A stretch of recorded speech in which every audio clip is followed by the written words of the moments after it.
Oh, well, that's prioritizing. And when you're starting out, you really want to focus on the 5% that's going to get you the 95%. Right? So when you're prioritizing, don't just do the easy things first, the ones that you can get done. Focus on the things that are going to give you the most return right away.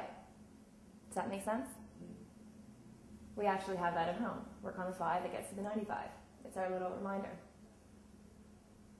So that's another, I mean, I could throw so many things at you. I don't want to overwhelm you here. I'm here to simplify things and relax. But yeah, there's so many little, and there is no rule. There is no law against how you do this. I'm providing you with guidelines, and then you modify them the way you feel should be. I should point out that if for some reason something happens and you have this day planned and an accident happens or there's a phone call that you have to take or a business meeting that wasn't set up, don't get angry with yourself. Modify your goals. Just reevaluate, adjust them. Some people actually take away the action-oriented and put adjustable in there. Because things happen in sports, athletes get injured, and you need to change your goals, right? You need to prolong them. You need to move from the technical to the physical therapy in sports.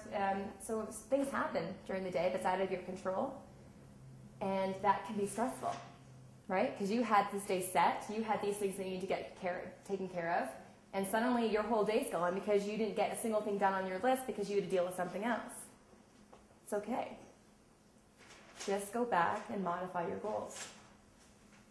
It's not the end of the world, right? Obviously, those things you had to do took priority during that day. So you can't get down on yourself for that. It's like you just mentioned, we talked about last night about the athletes that injured themselves and couldn't. That's when it would be adapt, because understand exactly what they can do, what they can accomplish. That would be the adaptation in that action. Mm-hmm. Yeah. That's a huge task.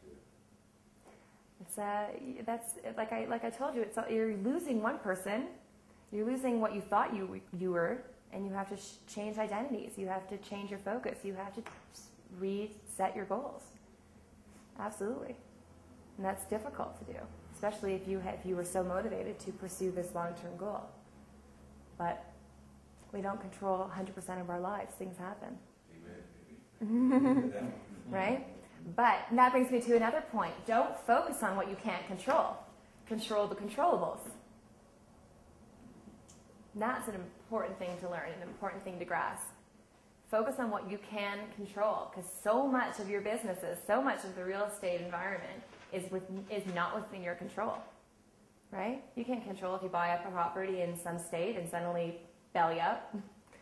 You can't control that. You can't control if the hurricane comes and wipes everything away and you lose all your building supplies, and it's not within your control. So you modify, you adapt to the change.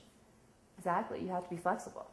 You can also institute necessary steps to help you recover from the things that you could not control. Exactly. Which is what insurance programs or whatever. And in your sport, that's something that you're looking towards doing too, right? Maybe, possibly. My sport. No, it's the same skills apply. I thought of it that way.